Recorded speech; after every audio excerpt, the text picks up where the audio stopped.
Hi guys, this is Manoj. Welcome back to my channel Life of Manoj. Another video of one day trip. ఇప్పటి వరకు అయితే మనం యాదగిరిగుట్ట సురేంద్రపురి అయితే చూసాం కదా. ఇప్పుడు మనం వచ్చేసి లోటస్ టెంపుల్ అనేది చూద్దాము. ఈ లోటస్ టెంపుల్ లొకేషన్ వచ్చి ఇప్పుడు కనిపిస్తుంది కదా, ఈ జంక్షన్ నుంచి కరెక్ట్ గా లెఫ్ట్ తీసేసుకోండి. రైట్ పోతే మీకు పుష్కరిణి వస్తుంది, లెఫ్ట్ తీసుకుంటే లోటస్ టెంపుల్. కొంచెం ముందుకెళ్తే చాలు, లెఫ్ట్ తీసుకొని మీకు అక్కడ బోర్డు కూడా పెట్టుంటారు లోటస్ టెంపుల్కి వెళ్ళే దారి అని. కొంచెం ముందర మహా అంటే 1 కిలోమీటర్ కూడా ఉండదు, 500 మీటర్స్ ఉంటుంది. ఓకేనా, కొంచెం ముందుకెళ్తే సరిపోతుంది. ఇదిగో మీరు ముందుకెళ్తే ఇలా డౌన్ వస్తుంది. ఈ డౌన్ పెట్టుకొని కొంచెం ముందుకెళ్ళండి, 2-3 గుంతలు చూడాలి. ఒకసారి రూట్ అయితే చూసుకోండి, నేను చూపిస్తున్నాను.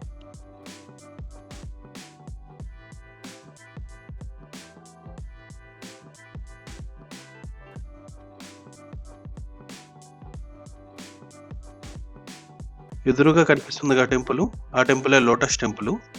పక్కనే ఉంటుంది, ఒక 500 మీటర్స్ కూడా ఉండదు. మీరు ఐడియా వచ్చేస్తుంది అటు వెళ్ళంగానే.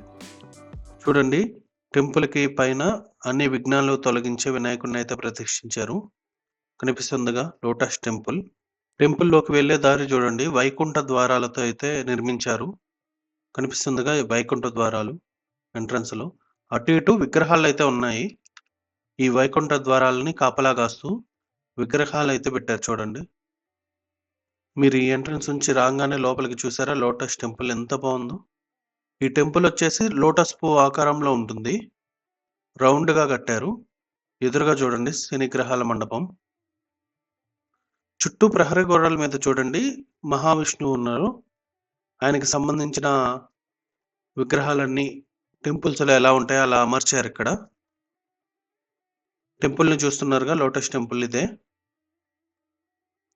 చాలా బాగుంది టెంపుల్ మటుకు, చాలా బాగా కట్టారు కూడా. ఒకసారి లోపలికి వెళ్ళి చూద్దాం. లోపల చూడండి, ఆ దేవతామూర్తుల విగ్రహాలు చూడండి ఒకసారి. శ్రీ మహావిష్ణువు, రాముల వారు, రామాయణ మహాభారతాలకు సంబంధించిన ప్రతి ఒక్క సంబంధించిన స్టోరీ ఇక్కడ మనకైతే కళ్ళకు కట్టినట్టు చూపించటం జరుగుతుంది. ఇక్కడ చూడండి వైకుంఠంలో మహావిష్ణువు అంజలి స్వామి దర్శించుకున్నట్టు ఎంత బాగుందో, చాలా బాగుంది. చూడండి, ఆ గోపాలుడు ఆదిశేషువు మీద నిలబడినట్టు చూపిస్తున్నారు మనకి ఇక్కడ. చూడండి ఎంత బాగుందో. ఇక్కడ చూడండి పంచముఖ అమ్మవారిని చూపిస్తున్నారు. ఇలాంటిదే సురేంద్రపురిలో చాలా పెద్ద విగ్రహం ఉంటుంది ఎంట్రన్స్ లో, ఒకసారి గమనించండి ఎవరైనా. ఇక్కడ చూడండి ఆంజనేయ స్వామి సంజీవిని పర్వతం తీసుకున్న విజువల్.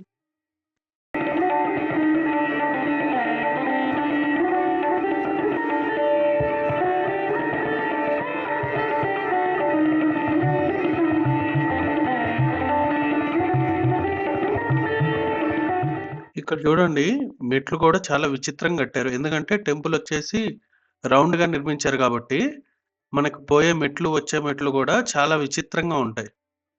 ఇక్కడ చూడండి ఎంట్రన్స్ ఎలా ఉందో ఒకసారి చూపిస్తాను మీకు. చూడండి, పాము నోట్లో నుంచి లోపలికి వచ్చినట్టు నిర్మించారు ఇక్కడ, గమనిస్తున్నారా? ఇప్పుడు మనం చూసేదంతా నాగలోకం. నాగలోకంలో దేవతలు ఉంటారు కదా, నాగలోకంలో ఉన్న దేవుళ్ళు, వాళ్ళకి సంబంధించిన కథలు, వాటికి సంబంధించిన స్టోరీలన్నీ ఇక్కడ విగ్రహాల రూపంలో అయితే తెలియజేయడం జరిగింది. చూడండి, గోడ చుట్టూ ఒక పాములాగా నిర్మించారు. కనిపిస్తుందని నేను తాగుతూ వెళ్తున్నాను. చాలా బాగుంది టెంపుల్ అయితే. నేను ఇలాంటి టెంపుల్ని చూడటం ఫస్ట్ టైం. ఓకే ఫ్రెండ్స్, ఇప్పుడు దాకా వీడియో చూస్తుంటే మీకు నచ్చినట్లయితే లైక్ చేయండి, సబ్స్క్రైబ్ అయితే చేసుకోండి. కొత్త వాళ్ళు కొంచెం పుష్ చేయండి, సపోర్ట్ ఇవ్వండి. ఇప్పుడు నాగలోకం నుంచి అయితే మనం అయితే ఎగ్జిట్ అవుతున్నాం. చూడండి, మొత్తం 15 లోకాలు ఇక్కడ చూపించటం అయితే జరుగుతుంది. నాగలోకం, బ్రహ్మలోకం, విష్ణులోకం, శివలోకం. శివలోకం అంటే వైకుంఠం. అలా కిన్నెర, కింపురుష లోకాలు ఇవన్నీ కలిపి మొత్తం 15 లోకాలు అయితే ఈ లోటస్ టెంపుల్లో చూపించడం అయితే జరుగుతుంది. ఈ టెంపుల్ పైన వచ్చేసి ఈ లోకాలన్నీ సృష్టించిన అమ్మవారు ఉంటారు కదా, అదే బ్రహ్మ, శివుడు, విష్ణువుని సృష్టించిన వాళ్ళు. ఆ అమ్మవారి విగ్రహం అయితే ఉంటుంది పైన. ఇక్కడ చూడండి క్షీరసాగర మదనం ఘట్టం అయితే మనకు చూపిస్తున్నారు. రాక్షసులు, దేవతలు, పాల సముద్రాన్ని చిలికేది, పాల సముద్రంలో నుంచి బయటకు వచ్చే అమృతం గురించి చూపించే విజువల్స్ ఇవన్నీ. ఇక్కడ చూడండి క్షీరసాగర మదనంలో లక్ష్మీదేవి ఉద్భవించింది, తర్వాత కామధేనువు, అమృతం, అన్ని అలాంటి విజువల్స్ అన్ని ఇక్కడ చూపిస్తున్నారు. ఆ మహాశివుడు అయితే ఆ గరళాన్ని మింగారు గదా! విషాన్ని. ఆ ఘట్టం గూడా చూపిస్తున్నారు. చాలా బావుంది. మనకి మొత్తం 36,00,00,000,00,000 దేవతలున్నారని విన్నాం కదా! ఆ దేవతలందరిని ఇక్కడ చూపించే ప్రయత్నం అయితే చేశారు. చూడండి. చాలా బావుంది టెంపులయితే. చూడండి. పరమేశ్వరుడు భిక్షాటన చేసే విజువలు, ఈ శ్రీ మహావిష్ణువు విజువలు. ఎవరైనా యాదగిరిగుట్టొచ్చిన వాళ్ళు ఖచ్చితంగా ఈ టెంపుల్‌నయితే విజిట్ చేయండి. మీకు చాలా నచ్చుతుంది. మీ పిల్లల్ని వాళ్ళని కూడా తీసుకోపోండి. ఎందుకంటే మన సంస్కృతిని తెలియజేసినట్టవుతుంది. ఇక్కడ చూడండి వరాహమూర్తి మన భూమిని దొంగలిస్తే చంపి తీసుకొచ్చారు గదా! ఆ విజువల్స్ అయితే తీసుకొచ్చారు. ఇప్పుడైతే పైకి పోదాం. పైన ఎలా ఉంటుందో చూద్దాం ఒకసారి.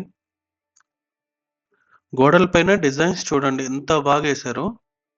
3 మోడల్‌లో ఏశారు అన్ని విగ్రహాలు గాని, ఇవన్నీ. చాలా బావుందసలు. ద్వారపాలకులున్నట్టు, లోకాలకి ద్వారపాలకులుంటారుగా అలా ఏశారు. ఇప్పుడు మనం ఇంకో లోకానికి వెళ్తున్నట్టు చూపిచ్చారు చూడండి.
ఇక్కడ చూడండి యమధర్మరాజు పాపులకు శిక్షలు విధిస్తారు కదా! ఆ ఘట్టం అయితే చూపిస్తున్నారు. దానికి సంబంధించి. ఇక్కడ చిత్రగుప్తుడు చూడండి. మన పాప పుణ్యాలు రాసారు కదా చిత్రగుప్తుడు. ఆ విజువల్స్ అయితే చూపిస్తున్నారిక్కడ. చాలా బావుందసలు. చాలా న్యాచురల్‌గా ఉంది. అద్భుతంగా ఉందసలు చూడటానికి.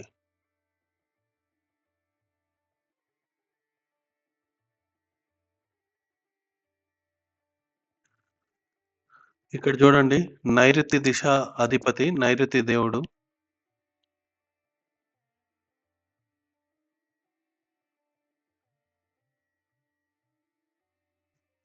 పక్కనే బ్రహ్మ, విష్ణువులు.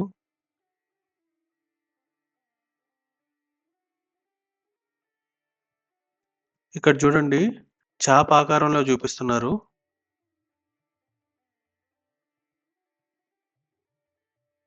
ఈయనొచ్చేసి వరుణ దేవుడు. చాప మీద కూర్చున్నాడు చూడండి. వరుణ దేవుడీన.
టెంపుల్ బయట ఆంజనేయ స్వామి విగ్రహం కూడా ఉంటుంది. ఇలా టెంపుల్ చూడండి ఒకసారి, లోటస్ టెంపుల్ ఇలా ఉంటుంది కొంచెం దూరం నుంచి చూస్తే.